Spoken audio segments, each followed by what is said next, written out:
Fruits of the Science podcast with your girl, Anne with an E. Hello, everyone. Wow. Welcome back. Welcome back. It's your girl, Anne with an E, for the first episode of the new year. So, Happy New Year. I know we're a little bit like 2 weeks into it, but we can still say Happy New Year until the end of January, right? I hope you are well and you have been keeping safe during this really crazy time, and that you actually got some rest during the vacation. I tried. I don't know if I'm completely rested, but anyway, we are back into 2021, and it's already been a crazy start to the year. So many things are happening in the world, depending on where you are. I'm in South Africa, and the pandemic is getting really out of hand. So we are just thankful to be healthy and for our loved ones. And of course, we all know what's happened in America this past week, and I'm not sure wherever you are, but it's been a really crazy start to the year. However, enough of the doom and gloom. This year promises to be another exciting year with amazing Africans in STEM who will be sharing their stories as usual. We want to get bigger and better as, you get older. So we are almost going to be approaching our 1 year anniversary in March. How wild is that? And I hope you'll join us along this incredible journey.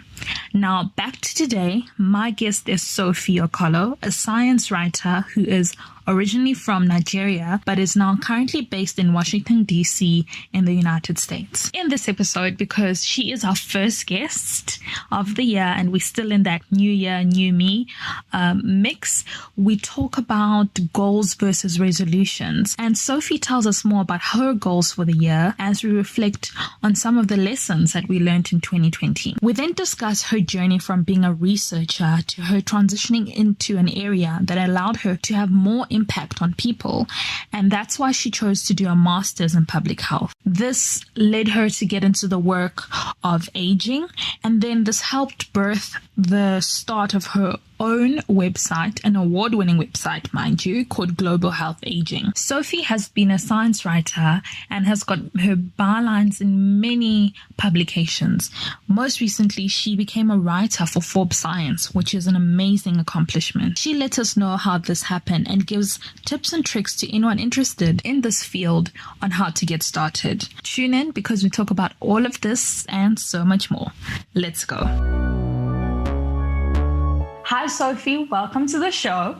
Hi, Anne. Thanks for having me. Oh, I'm so glad to have you here. First things first, Happy New Year. You are the first guest for 2021. Yay. Yay, so excited. It's a new year and new beginnings. Definitely. So now before we get into everything, It's only proper for you to please tell everybody who you are, as in where you're from, where you're currently based, and what are you currently doing? Yeah, sure. So hi, everyone. My name is Sophie Okolo. I am from Nigeria, but I'm currently based in DC in the US. I am currently a science writer. I write about different topics on public health, healthy aging, and health technology. Prior to being a science writer, I used to work in research. I have a degree in bioinformatics, and my master's is in public health and aging. Oh, fantastic. Thank you so much for that brief bio. So as you know, before we get into everything that you do, we just want to get to know you away from the science, of course. So it's a new year, everybody's got new year, new me, new year, better me. There's all these versions which come up in these first few weeks. So do you believe in that, into like a new year, new me sort of writing resolutions? Where's your stance on that? Yeah, I think that was probably old Sophie. I would say when I was younger, even during my college days, I did all the New Year resolutions, 10 things to do for the new year. And I think the last 5 years, I kind of stopped all that and just focused on goals. So what are my 3 top goals for the year. So I no longer do the New Year, New Me, have New Year resolutions anymore. But I try to focus on top three goals in both my personal and professional life. Yeah. No, I get that. I get that. And, it's pretty, as you grow older, I think you kind of realize, hey, like just because the clock went over from like 23:59 to 00, like you don't automatically change. Like life does not automatically change. So, I think there's that thing that I think as you grow up, you kind of learn the difference between goals and resolutions. And I think people still don't know the difference. Some people rather don't know the difference between that, but that is not a lesson on how to do goals. So I think I just wanted to add one more thing, which is 2020 was a rough year for everyone, some people more than others. And I think it makes sense, I think, why, some people might not have resolutions and just focus on goals. And of course, there is nothing wrong with either. But it's, as you just said, nothing changes, from December 31st to, January 1st. But I think so far we, make goals and improve ourselves. I think that's the right step. For me personally, my top three goals for the year is to write and publish as many articles as I can in science writing. The second one is to also interview many people for my website. So I run a website called Global Health Aging, and I think one of the fun parts is to interview people in STEM and just talk about what healthy aging means to them and how they are managing their own aging process. Yes. And the third part I would say is just to be, the best sister, daughter, and friend that I can be.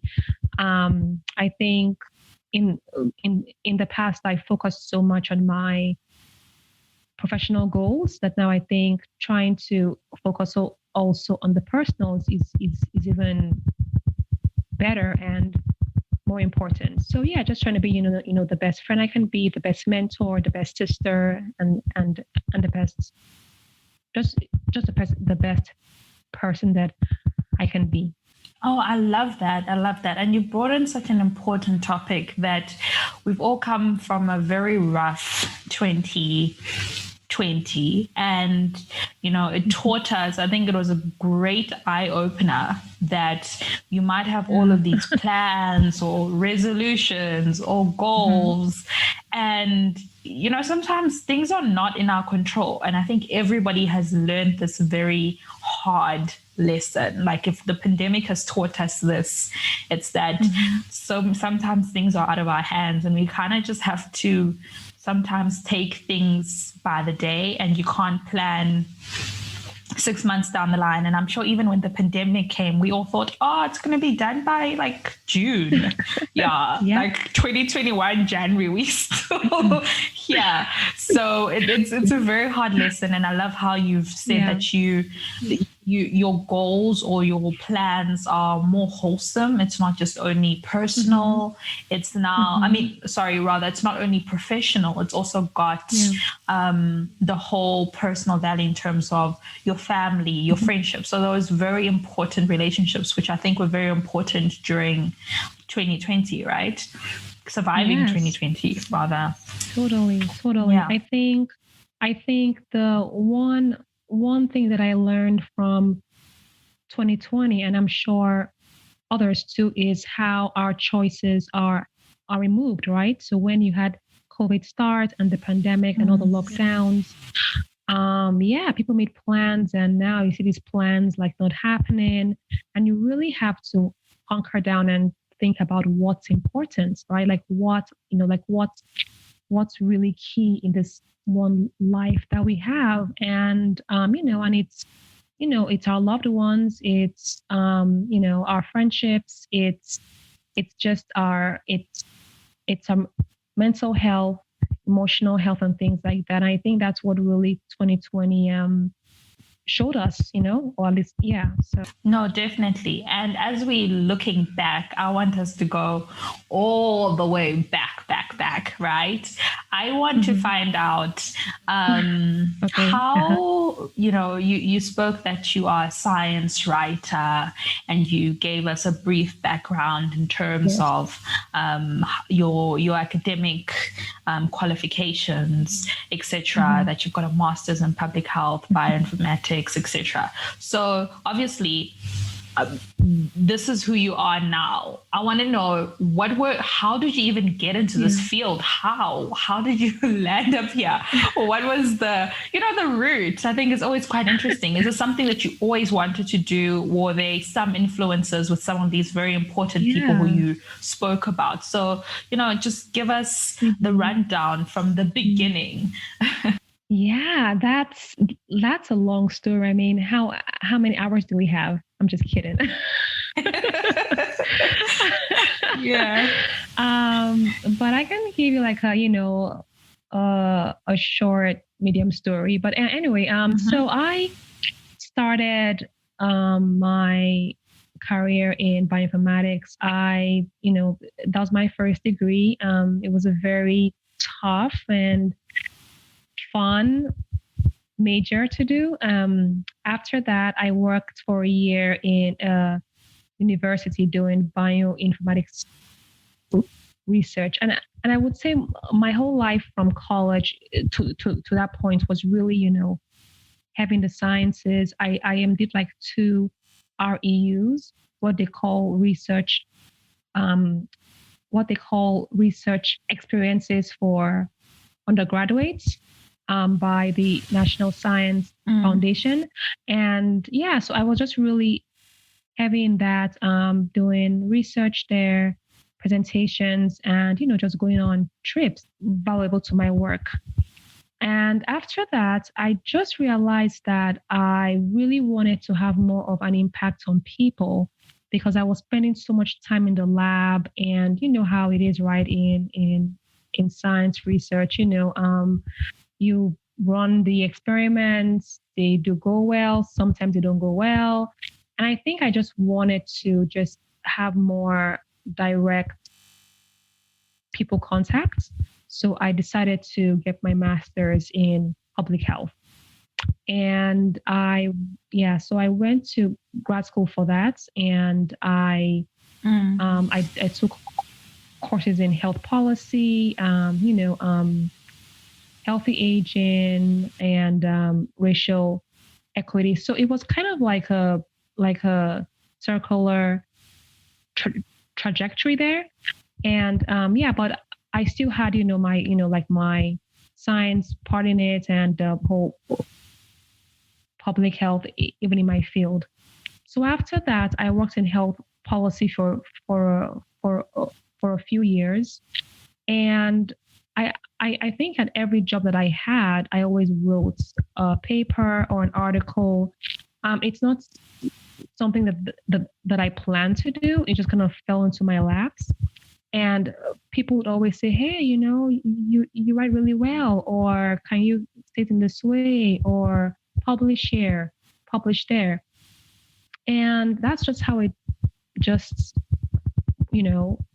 started, So from there, I started my first website called Global Health Africa, where it was mainly focused on African issues, from healthcare to health policy to child labor to mother and child health. And then after that, it now expanded to Global Health Aging, where it now focused on different regions in the world, but focused on healthcare and healthy aging issues.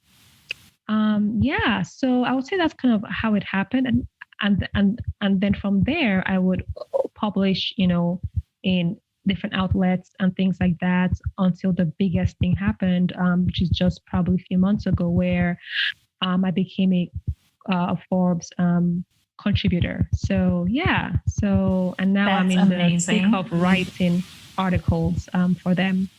Yeah, thank you.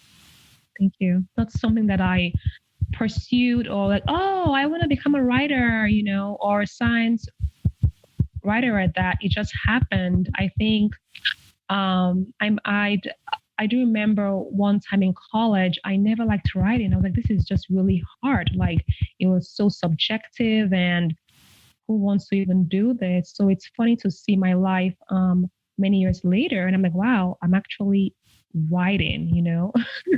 So it was just kind of funny because in college I never liked it. I thought it was, too hard or subjective or or whatever.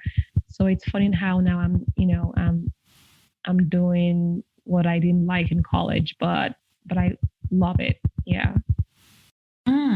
That's fantastic. That's really amazing. And I pointed out that you said congratulations. I said congratulations thank on you. that Thank you. Forbes, and that's absolutely fantastic.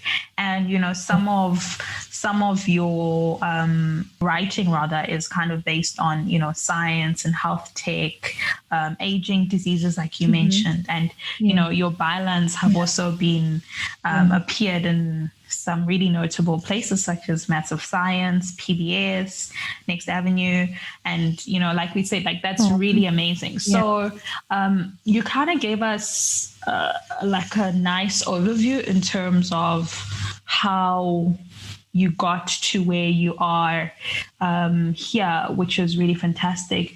And you also mentioned that you didn't actually see yourself being this person. It's always funny how life works out in this way. Hey, so for somebody who is listening to this and is like, I kind of want to get into the space, right? I also want to do this writing. How exactly, and become a science writer, how exactly can they go about it? Like, I think there is no one way, right, to be a science writer. I think people have different paths. Some people go to school in journalism, and then they get their contacts from there. They get their first internship from there, and then their first job. And I think that's more like a linear path, right? And that's fine, and probably even easier. But like I said, there are many other paths. Some people start their own blogs. I would say, if you want to start science writing, I think the first thing anyone can do is to just either start your own website, right, or just a blog, just to talk about maybe their experiences. If they're also on LinkedIn, LinkedIn has a place where you can write articles, so you can also do that. There are also different free writing courses online to hone your craft.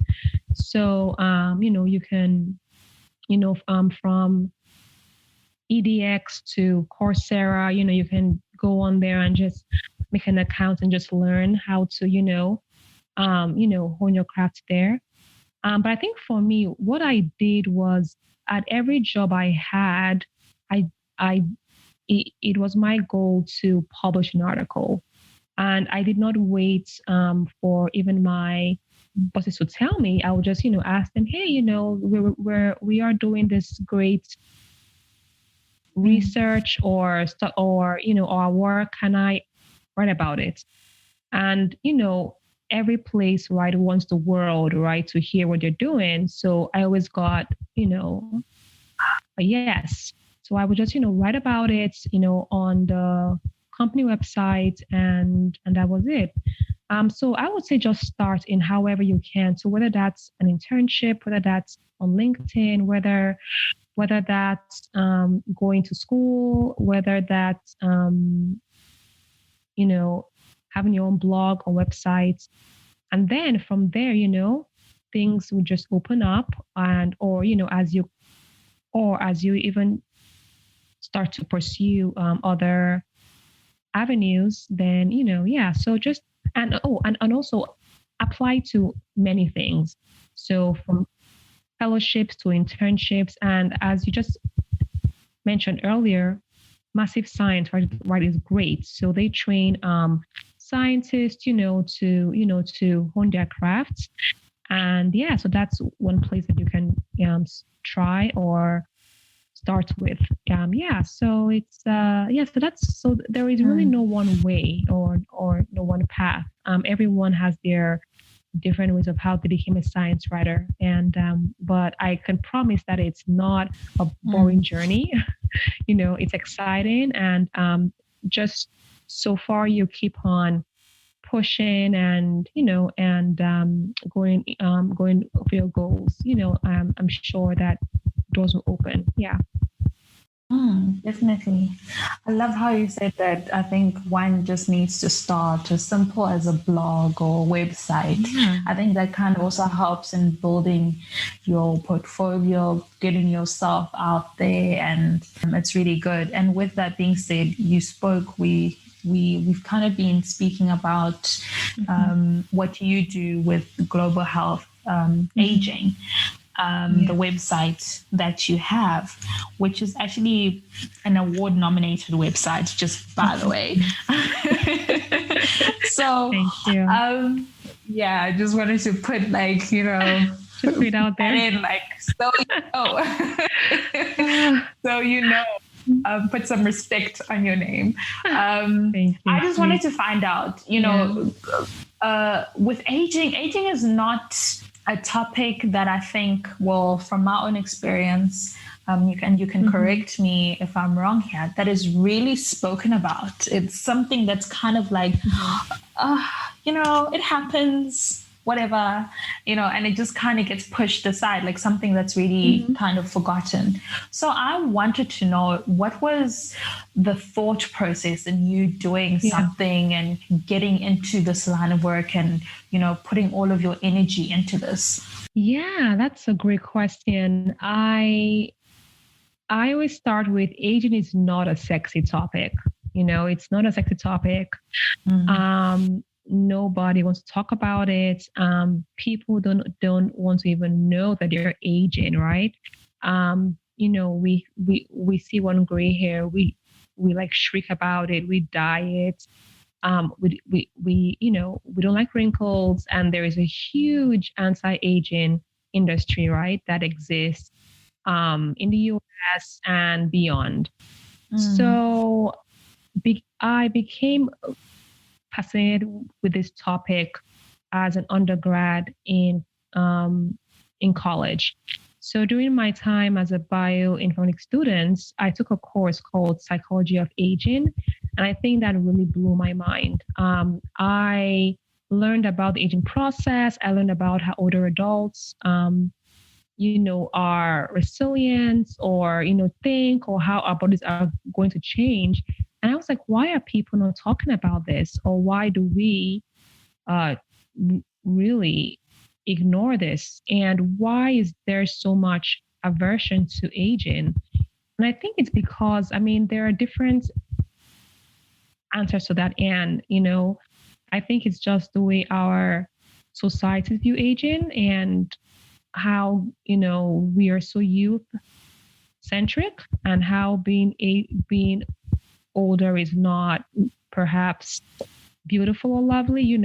It's all youth and great skin and all the stuff, and we spend money on this stuff to look good, which is fine. But I think it's the concept of just aging and growing older. So in undergrad, I took that course, and that really started my path on this in this field called aging. And I also took a course called Dying and Death. And I thought that was interesting too, just how different cultures respond to dying, and how they look or not look forward to it, how they respect their dead, and things like that. So that was a really unique course that I took as an undergrad. And I think what really made me stick with the field was just to give a voice to older adults, and also who are younger, about taking the time to really reflect on how we are getting older. Because I think sometimes we wait until we are older and then everyone is everyone is surprised. I think that if we start young, to know that we are all aging, the newborn baby who was just born, the next day he's going to be 1 day old, right? He's going older. The 10-year-old, the 50-year-old, everybody. Aging is not just for older adults; it's for everyone. So I think that's my mission or my quest, to just keep on telling people that and raise the awareness that we're all going older, and how exercise, good eating habits and everything, that all that shouldn't start when you're older. It should start now. There is a common phrase that we use here in the US, which is, we are living longer, but not necessarily healthier, and why is that? Because I think we just don't, we just wait, right, till now we're older and, oh, let's start exercising, or let's start doing this, or, I think we need to take care of ourselves now, but also I think have an appreciation for the aging process and for those who have come before us. I think most societies have an ageist mindset, and I think that's not. I mean, even COVID, for example, has shown that. I mean, you hear, you've heard some comments about, well, why can't we just kill off, the elderly, and then, or COVID is going to kill them off, and then, we'll be fine. And, so that kind of pervasive ageism in our culture is really alarming. And I think we need, a 180 shift to start to respect our elders, ourselves, and start to take care of ourselves as, even as we're younger. That's absolutely great. I think, like you said, that there is that whole ageism that happens, and there's a whole industry that doesn't want us to get old yet. And I think most notably what you said about how we're living longer but not healthier. So now, Sophie, we understand the motivating factor about why you decided to create this website. So for somebody who's interested, what sort of things can they find on your website? What sort of resources can they gain and information? Totally. I think they can find different articles on different regions. They can also find the interview series where I interview, people from all walks of life about their aging process, healthy aging, and what aging means to them. They can also find, book reviews, review on a product, for example. Yeah, so it's kind of like a whole breadth of things. They can also find article series. So let's say there's a huge story that we want to cover. Actually, like let's say 3 times or 4 times. So yeah, so a whole breadth of stories on different regions. And I also work with different guest writers to publish their own stories on the website. So yeah, so that's what they can find, just different articles, series, book reviews, product reviews, and things like that. Yeah, and of course the interview series. I love it. It sounds like a lot of very interesting content, and you tapped into a very nice niche that requires a lot more attention than it's currently receiving. And I think obviously that is why you are an award winning website. All right. So I just wanted to ask you, you spoke about how you finished your master's and then you transitioned into working in these different types of roles, and you're kind of forging your own path while doing so. So I wanted to ask, was this an easy process for you? And what are some of the challenges, if any, that you've faced along your journey? That's a great question, Anne.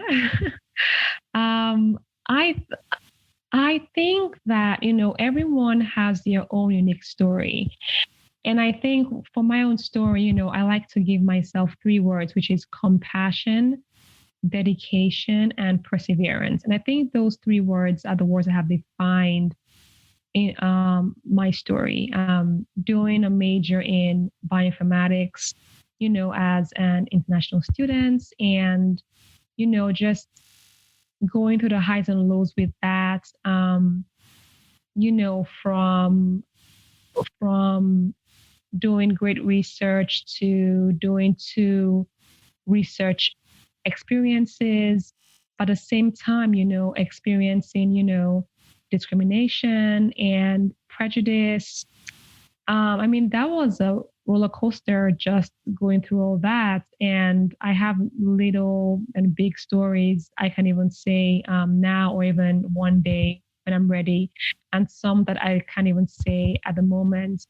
So I think all those experiences really defined the person that I am today. But even then, after that, doing the master's, and I did choose public health, because I really wanted to have a direct impact on people. But also, I did it too because I was also burned out from the major. I think bioinformatics really burned me out just with everything that I had experienced in college.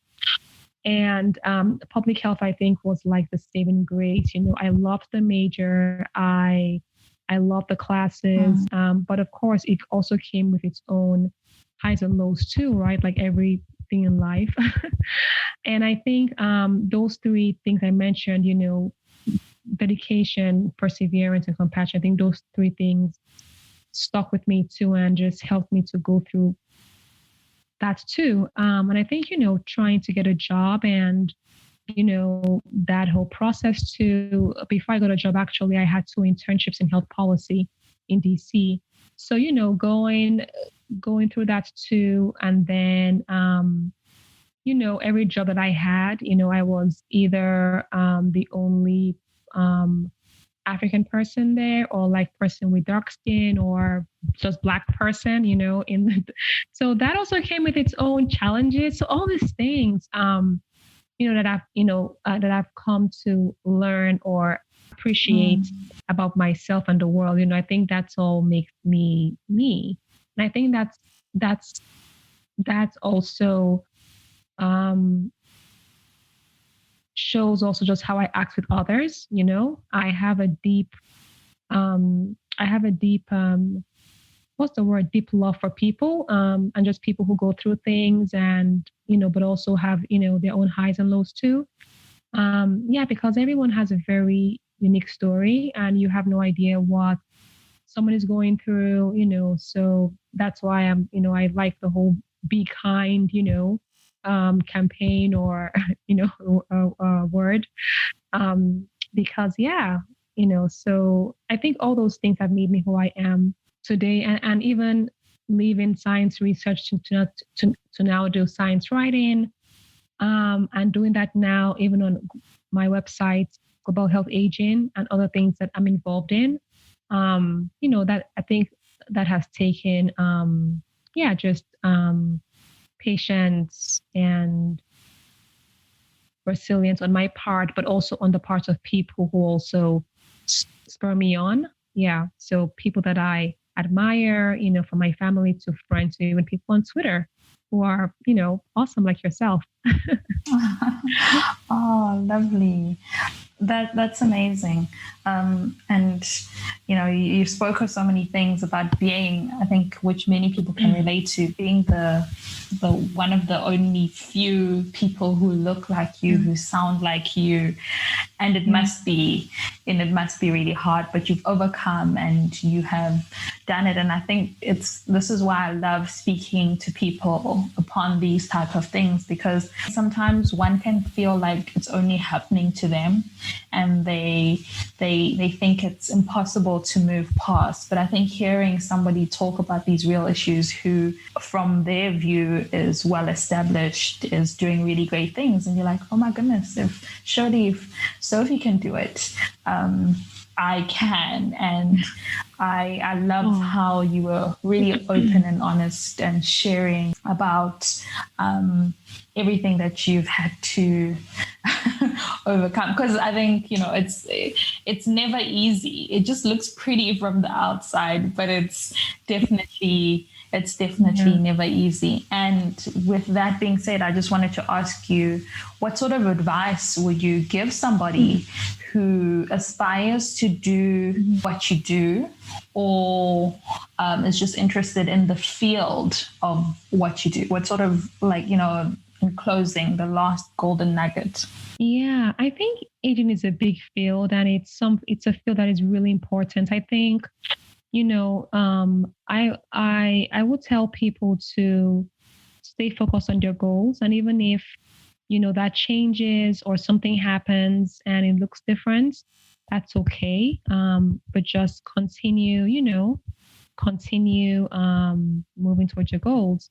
I think with aging, right, there are so many areas you can you can do the science part, so go into research, whether that's getting your master's or your PhD and doing aging research in a lab. We need many people, in that field. You can also, go the social science route, and work in areas of, of healthcare or policy and things like that. That's great to do with people, in office to advocate for aging issues across the lifespan, and not just only for older adults. Or, you could go the writing route and really write about these things for the masses. It would be great if we see, for example, newspapers or magazines carrying more on this topic. So I think any aspect or angle of aging that anyone wants to go to is just, to stay focused on your goals and just, keep on moving forward. That's a slogan, keep on moving forward, and because you just never know what's behind the corner, what's around the corner. So that's what I tell everyone. And even if those goals look different, like I said, that's okay, because life also does throw things our way, things that we don't even expect, aka the coronavirus. And that's fine. I mean, if you asked me what I wanted to be when I was a freshman, I would have told you, I want to be a PhD researcher in aging because I want to win the Nobel Prize. Yeah, right.